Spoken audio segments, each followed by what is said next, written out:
Magandang hapon mga bata. Magandang hapon po, aming guro. Manatili tayong nakatayo para sa ating panalangin. Tumayo tayo para sa ating panalangin. Angel of God. Angel of God, my God, and day to man's life to get me here. Ever this day, be at my side to right and guide, to turn and right. Amen. Amen. Bago kayo umupo ay ayusin niyo muna yung mga upuan at pulutin ang mga kalat. Wala dito. Maaari na Wala kayo dito. umupo. Wala dito. Wala dito. Wala dito. Wala dito. Meron ba kayong takdang aralin? Wow! Wala. Ngayon, para makita mo may lumipas sa ating klase ay, ano yung palagi natin ginagawa para makita mo may lumipas? Tumingin sa kanan kaliwa. Isipin, sino ang wala. Ulitin natin. Tumingin sa kanan kaliwa. Isipin, sino ang wala. May lumiban ba sa klase, mga bata? Kung ganun, at lahat kayo ay narito sa ating klase ngayong araw. Pero bago tayo magsimula ay ating munang ibabasa ulit ang ating alituntunin. Ang una ay makinig. Kapag may nagsasalita o sumasagot ang iyong kaklase ay dapat tayong makinig. Magtaas ng kamay. Anong gagawin natin? Kapag sasagot ay magtaas ng kamay. Maging magalang at makipagtulungan. Ulit ang ating napag-aralan kanina tungkol sa pangalan. Tama, para makita kung talagang naintindihan nyo ay maglalaro tayo. Magpapakita ako ng larawan at sasabihin nyo kung ang larawan ay tao, bagay, hayop, lugar, at pangyayari. Ang unang larawan ay paunahan ang unang larawan. Yes, Aubrey? Tao. Tingnan natin kung tao. Tama, tao. At ang pangalawang larawan. Yes, Richard? Aso. Hayop. Hayop, tingnan natin. Tama. At ang pangatlong larawan. Yes, Miller? Bagay. Bagay, tingnan natin. Ang galing at ang isa pang larawan. Yes, Ian, ano ang nasa larawan? Lugar. Lugar, tingnan natin. Tama. At ang panghuling larawan. Yes, Audrey? Pangyayari, tingnan nga natin. Tama. Ito, ang birthday ay sa pangyayari. Ngayon, may tula ako, pero gusto kong makinig kayo dahil mamaya may mga katanungan ako. Naiintindihan ba? Opo. Okay. Makinig kayong mabuti, ah. Ako ay masaya papasok sa eskwela. Ikaw ang kabady ko, sabay tayong papasok. Hala! Siya'y kaklase natin na laging kwela. Tawa ng tawa, parang walang problema. Kami kapag grupo super saya. Gawa tayo kapag nagsama-sama, laro dito, laro doon. Yan sila na. Panghalip pa na lahat ginagamit natin ng tama. Pero bago tayo magpatuloy ay ating munang iprepresenta ang ating layunin ngayong araw. Naiintindihan ba? Sa pagtatapos ng aralin ito, kayo ating mag-aaral ay inaasahang matukoy at makilala ang panghalip panao na ipapakita ang paggalang sa kapwa sa paggamit ng tamang panghalip panao at nakakabuo ng sariling pangungusap gamit ang wastong panghalip panao. Ngayon, base sa ating tula kanina, lalaro tayo. Ibabasa ko ang linya at sasabihin nyo kung ano ang tinutukoy sa linya. At ang unang linya ay masaya. Ang kabady ko, sabay tayong papasok. Ano ang nasa linya ito? Yes? Ako, tama. At ang kabady ko sabay tayong papasok. Ano ha ulit? Ako, tama. Kaklase natin na laging may kwela. Sino? Sino Miller? Siya ay? Siya. Kapag grupo super saya, sino ang mga ito? Kami, tama. Kapag nagsama-sama, laro dito, laro dyan. Tayo, tama. At alam niyo ba, ng lahat ng yun ay tinatawag natin panghalip panao. At yan ang pag-aaralan natin ngayong araw. Ano nga ba ang panghalip panao? Ang panghalip panao ay salitang ipinapalit o inihahalili sa ngalan ng tao. Ang ako, ikaw, siya, tayo, kayo, at kami ay mga panghalip panao. Ano nga ulit ang mga panghalip panao? Ang ako, ikaw, tayo, kayo, at kami. Ang ako ay tumutukoy sa nagsasalita. Ang halimbawa ay, ako ay masayangin bata. Ano ang panghalip panao sa pangusap na ito? Yes, ako, tama. At ang siya naman ay tumutukoy sa kinakausap. Ang halimbawa nito ay, si Molly ang matalik kong kaibigan. Ano kaya ang ipapalit natin sa ngalan ng tao ito? Yes, Aubrey? Tingnan natin. Tama. At siya ang matalik kong kaibigan ang mabubuong pangungusap kapag pinalitan natin ito ng panghalip.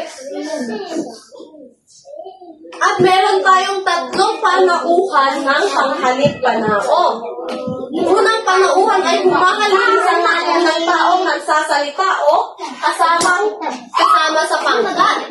Ang ako, basahin nga natin, ang ako, atin, kami, kita, ko, natin, at namin. Ang halimbawa ay, umuwi ang nanay ko. Ano ang panghalip sa pangungusap na ito? Yes, Miller? Ko, tama. At paano naman ang pupunta? Yes, Miller? Ko, tama. At paano naman ang pupunta kami sa Jollibee? Ano ang panghalip sa pangungusap na ito? Yes, Aubrey? Kami, tama. At ang ikalawang panauhang humahalili sa ngalan ng tao ay mga taong kinakausap. At ito ang mga ikaw, iyo, inyo, kayo, mo, at inyo. Halimbawa ay, huwag ninyong pitasin ang mga bulaklak. Ano ang panghalip sa pangungusap na ito? Yes, Aubrey? Inyo, tama. At makuha mo ang tamang sagot. Ano ang panghalip sa pangungusap na ito? Yes, Mila? Mo, tama. At ang ikatlong panauhan humahalili sa ngalan ng tao ay mga taong pinag-uusapan. Ito yung mga taong pinag-uusapan at ito ang mga panghalip na kanya, kanila, niya, nila, at sila. At ang halimbawa ay nag-aaral siyang mabuti. Ano kaya ang panghalip na dito sa pangungusap nito? Yes, Richard? Siya, tama. Ito ay siya dahil ito ay yung pinag-uusapan. Sabay-sabay silang pumalakpak. Ano naman ang panghalip sa pangungusap nito? Yes, Aubrey? Sila, tama. Dahil ang sila ay taong pinag-uusapan. Naiintindihan niyo ba ang panghalip, mga bata? Opo! Kung gano'n naiintindihan niyo, ang nakikita ko naman, naiintindihan niyo ay bigyan nga natin ang ating sarili ng ang galing-galing clap. Alam niyo na ang galing-galing clap? Gawin nga natin. 1, 2, 3. Ang galing-galing. Ngayon, magkakaroon tayo ng pangkatang gawain. Hahatiin ko ang klase ng dalawang pangkat. Ito ang unang pangkat at dito naman ang pangalawang pangkat. At ang gagawin ng unang pangkat ay gumawa ng pangungusap gamit ang mga panghalip panao. Gamit ang mga panghalip panao. At ang pangalawang pangkat naman ay itutula nyo ang aking ibibigay na tula with movement. Naiintindihan ba? Opo! At bibigyan ko lamang kayo ng 10 minuto para gawin ang iyong gawain. At gusto kong magtulong kayo. At iprepresenta nyo mamaya dito sa harapan ng iyong ginawa. Maliwanag ba? Bago yan ay babasahin ko muna ang ating pamantayan. Sa presentasyon, 10 points. Kapag maganda ang iyong presentasyon, bibigyan ko kayo ng 10 points. Kapag kayo naman ay lahat nagipag-cooperate, bibigyan ko kayo ng 5 points. Kapag natapos nyo naman ang iyong ginagawa o gawain sa oras na 10 minuto ay 5 points. At total na 20 points. Ngayon ay maaari na kayong pumunta sa inyong grupo at simulan ang inyong gawain. Unang grupo, punta kayo dito para sa inyong gawain. At sa pangalawang grupo, dito naman kayo. Unang grupo, gagawa kayo ng nangungusa.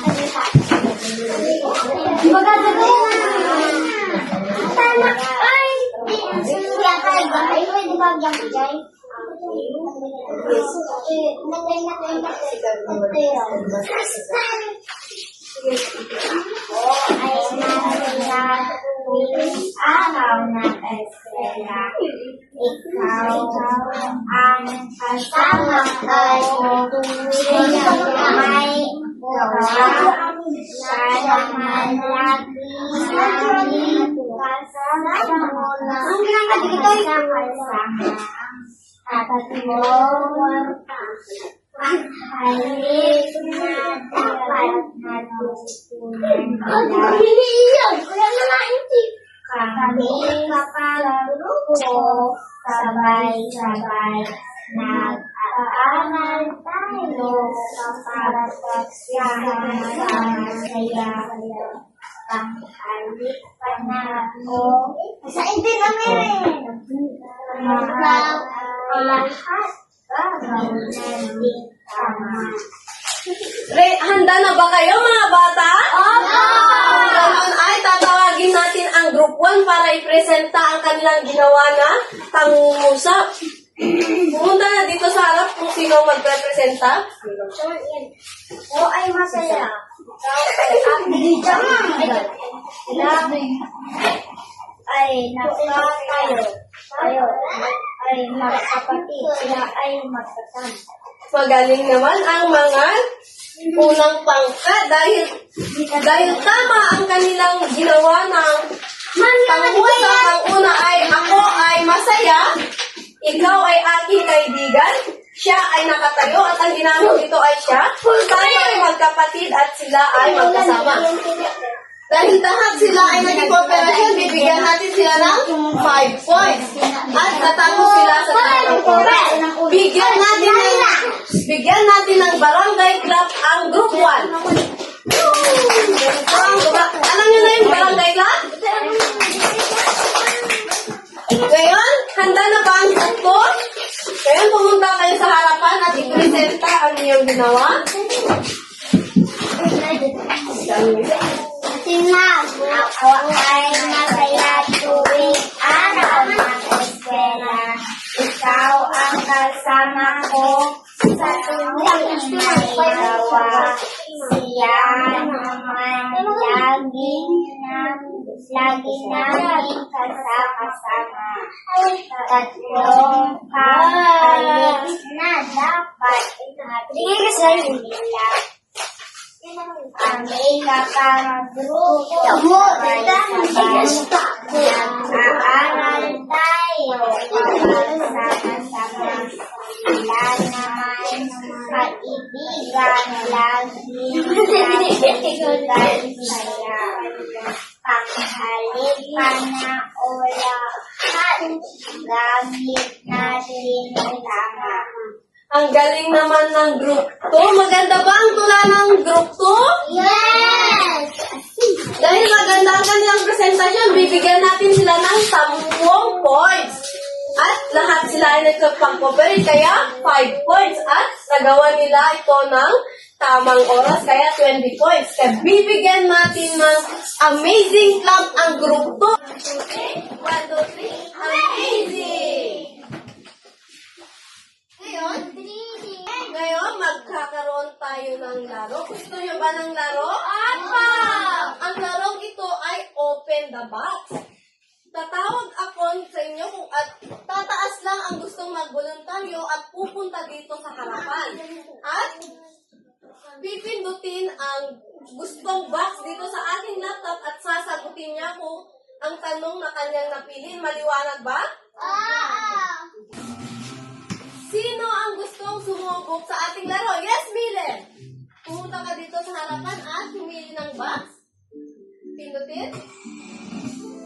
Ang napili mong ay sino? Sila ay bumuo ng logo ng pang-alaalang paaralang sentral ng Kablogan.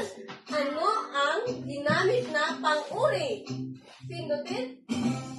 Tama, ito ay sila. At sino naman ang gustong sumubok? Yes! Rachel.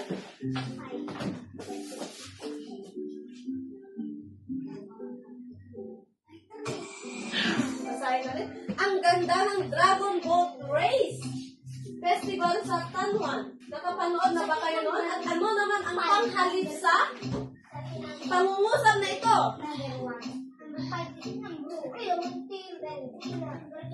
Tama! At pari ka ng tumupo. At sino ba? Yes, Audrey!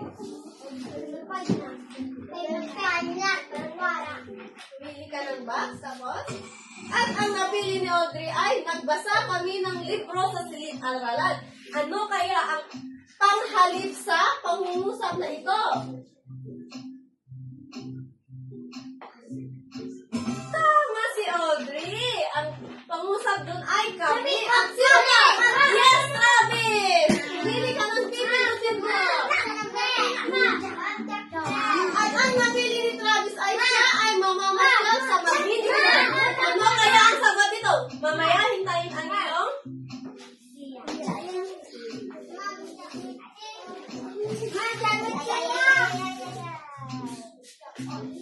siya! Tama si? Bumalik kayo sa inyong upuan at tatawagin ko kayo dahil maraming kayo na to. Bumalik sa inyong upuan. Bumalik muna sa inyong upuan. Hindi ko tatawagin ang tatayo. Itaas lamang ang kamay. Sino kaya ang gustong sumubo? Yes! Devin. May isa na lang box.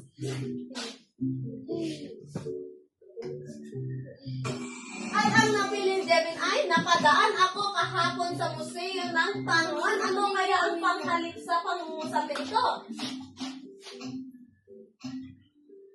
Tama si Devin. Ako. Palakpakan na natin ang ating sarili dahil nakikita kong naiintindihan niyo talaga ang ating aralin. Palakpakan na natin sarili.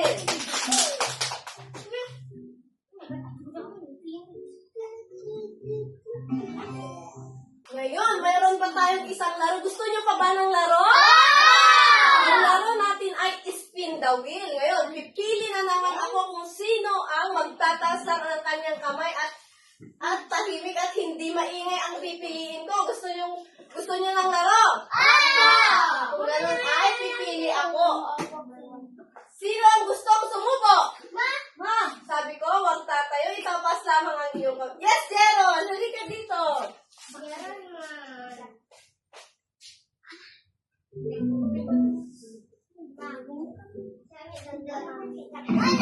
Ano kaya ang mapipili ni Jeron?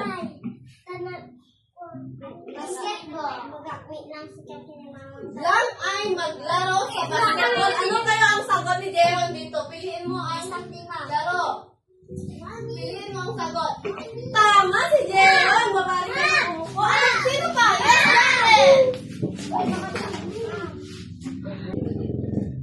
Jeron! Ano kaya ang mapipili ni Jared?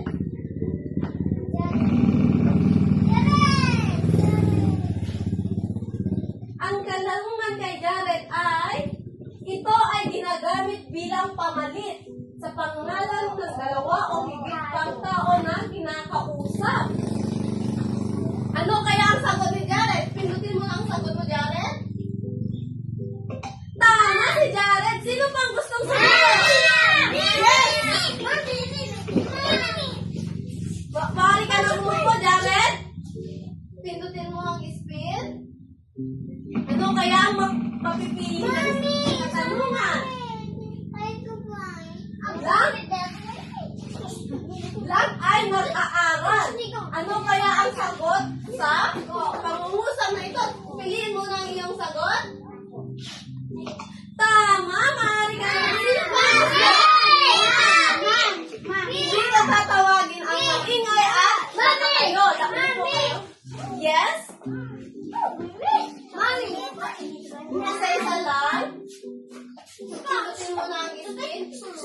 Ano kaya ang mapipili niyang katanungan?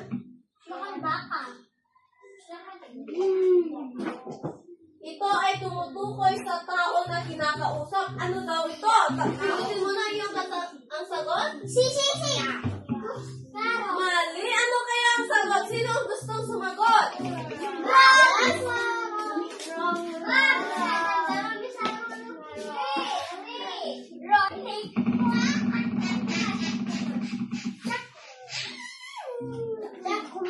At ang napili niya ay ito ay ginagamit ng higit sa isang tao na nagsasalita o sumusunod at sa pagsugal ng kanyang sarili. Ano ang sagot?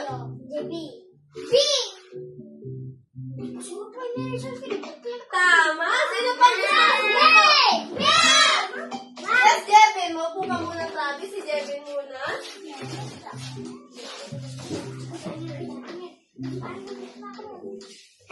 Ano kaya ang katanungan na mapipili ni Jevin?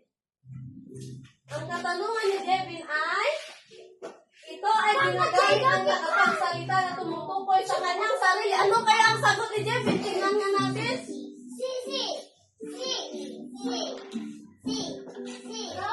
Ako! Tama si Jevin. Yes, Audrey!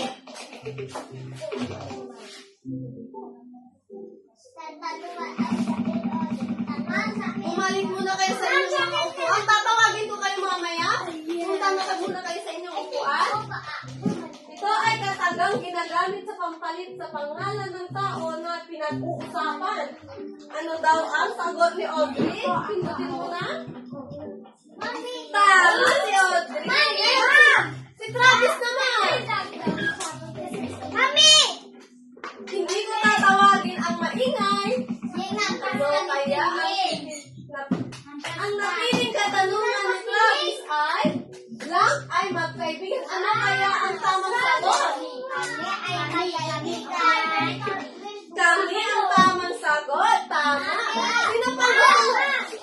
Yes. Sa last ay, ang tatawagin ko ay yung hindi tumatayo. Bumalik mo na. Ang napili mo ay nagsisimula. Ano ang sagot mo? Tama. Ano ang katanungan? Bumalik muna kayo sa inyong mga upuan. Balik muna sa upuan para matawag ko kayo. Hindi ka tatawagin ang nandito sa harapan. Yes, Miller. Si Miller dahil nandun siya sa kanyang upuan. Ito ay ginagamit bilang pamalit sa pangalan ng dalawa o higit pang tao na pinag-uusapan. Ano ang sagot niya? Sila, tama. Mga bata, dahil dyan talagang nakikita niyong naiintindihan yung ating aralin ngayong araw. Kaya, ngayon naman magkakaroon kayo ng individual na activity. Ano ako inihanda dito na inyong sasagutan. Ang first part ay palitan ng wastong panghalip ang mga salitang nakahapon. Pipili kayo dito. Ipapalit nyo dito sa mga nakahapon. Naintindihan ba? Kaya inyong tatlong aralin ay basahin ang tula at ilista ang lahat ng panghalip panahon na nakikita nyo dito sa tula. Pumili ng isa at gumawa ng bagong pangungusap. Naintindihan ba? At yan muna sa ngayon, mga bata, paalam.